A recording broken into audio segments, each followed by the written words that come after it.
Hi you guys, welcome to Rosé Roundtable. The topic that we're going to be discussing today at our table is that role that women sometimes have to play, which is parenting. We have here with us Lacey Stone from Revenge Body, and Cristina Bentley from My Teeny Family, and Jamie-Lynn Sigler from Reimagine Yourself. It's so empowering how, you know, after I Google something, I go on these forums and I just read just outpours of experiences, and how I'm able to assess myself based on that is so amazing. I'm enjoying that process of nurturing myself just with information that I get off the internet, you know, when it comes to parenting. Do you feel like we can get like too much information though? Too much, I get overwhelmed. I've gotten better on like when to shut down. Yeah. Dr. Google is does quite a number on people. I mean, regardless if you're a parent or not, just a human being that's seeking, and if you have hypochondriac tendencies, then Dr. Google can really pitch you overboard. I mean, I know it does to me, where I need to stop. Those new moms who have just welcomed a brand new baby into the world, thank God for the internet, because we have learned so much, and I don't know how our parents did it without the internet. Sometimes I find the internet is all I have. Like my mom's in the East Coast, she's sleeping, or my other friends, or sometimes it's a subject, quite frankly, that I'm insecure to bring up with other people, that I just don't know if it's on my own head. So I'm grateful for it for that reason. But then you start to sort of get into that like deep dark hole where you start comparing your kids to other kids, or they be doing this at this age? And I've consciously tried to like put an end to that, because all children are different, they develop differently. I don't want to pressure myself or him that he should be doing anything but what he's doing, you know? I have so many parenting books and so many things, because Google sometimes can be overwhelming with the information. Of personal information that sometimes isn't as informative, you know? Yes. I didn't know that during breastfeeding, and the first time that you're trying to get intimate, your breasts are leaking.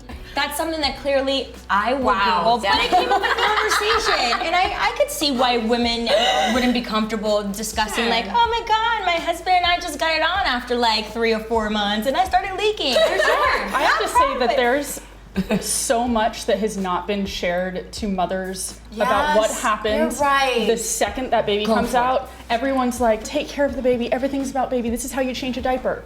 No one prepared me for what was happening to my body. And that was the thing that I used the internet for, because I was like, is this normal that this is coming out of my body right now? I don't know if this is normal, and the only person I can call is my doctor, but it's 2 o'clock in the morning. Yeah. I don't know who else to talk to yet. I can't talk to my husband about this. This is gross.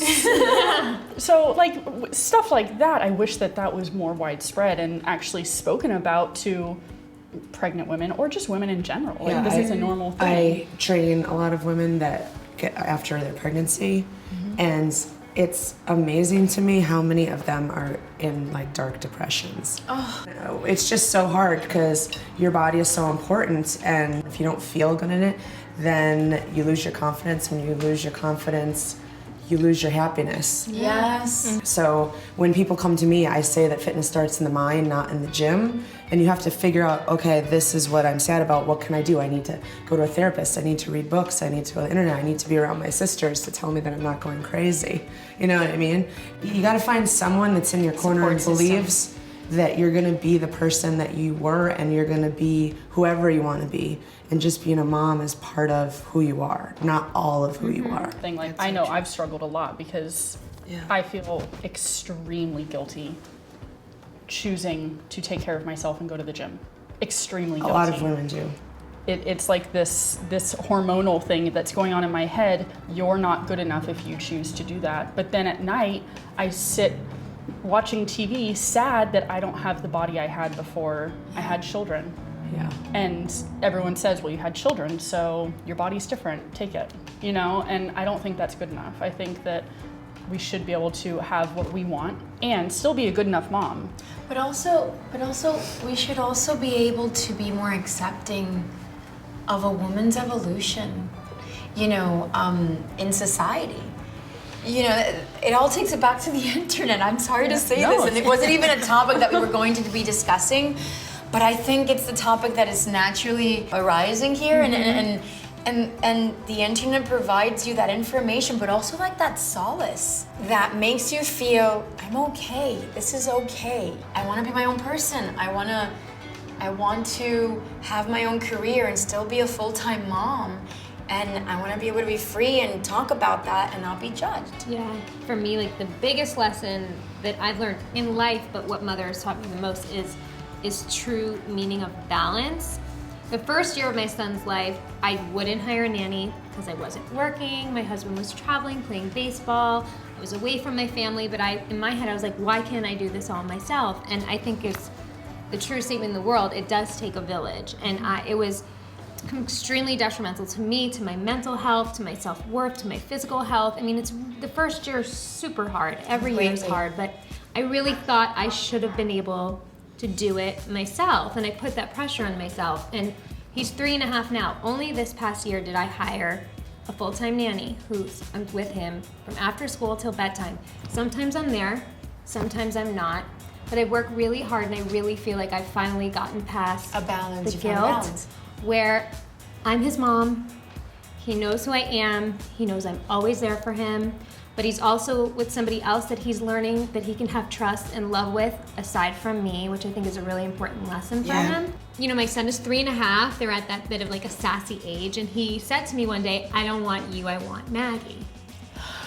And look at us, because we know. It ripped my heart out. I was devastated. I didn't want to make him feel bad, even though I was so upset. So I just said, okay, and I walked out and I bawled my eyes out. And I didn't want Maggie, my nanny, to feel upset or anything like that. But of course I went to my room and just Googled it. And there was just so many beautiful stories that moms have shared that just said that you can't feel guilty, that you just took time for yourself. This is just part of them expressing their independence, what they like, what they don't like, they don't mean it. And it's funny because when I came back in his room later, because I always put him to bed, and he was saying bye to the nanny, he was looking at me like side-eye, like, I love you, Mom. I love you. He knows. He knew, for sure. But it was, it was just, those types of things are hard. But like you were saying, at the end of the day, it's the hardest, best, like everything that everybody talks about it is being a parent. But the privilege to sort of witness somebody growing up and have any influence is just the most amazing thing in the world. I've recently dated a woman that's a mother, and just being a mom and what you guys, every single day it's about that little kid. It's just crazy to me. I moved from New York to LA. I was like all alone here. I didn't know anyone except for one guy that used to take my spin class. He used to take it in New York. He moved to LA, and when I was in New York and I was with my wife, he asked me if he could have my eggs. And she said, no, it would be too complicated. But I was like, I kind of want to do that. So I moved to LA. We're not together anymore. He said, I'm in the process right now. Do you want to give me your eggs? And I was like, I knew that I always wanted to potentially have kids, and I didn't know how it was going to happen because I'm gay. I don't know. It's like complicated. I did it. You know, I gave him my eggs. It's interesting. I had a really hard time. Because of what were the labels that we have, like I'm supposed to, am I mom? Like, right. Is that what it is? Am I called the mom? I don't know. And it's just interesting. It's just interesting because after living with the woman that I was dating that had a child and seeing what a mother is and having the little girl call me a mother, I don't think I deserve that title, really. Mm-hmm. It's just a word. I'm the reason she has life. But I'm not doing all the things you guys have to do every night. He is doing that. Mm-hmm. He's reading the articles. He's doing all that. I'm here, you know, and we'll never fight and we won't get divorced. Modern parenting. It's interesting. It's completely interesting. Yeah. Thank you so much for sharing that. Here's to modern parenting. I'll toast to that. Cheers. Yes. Cheers. Ladies. Cheers. Salud.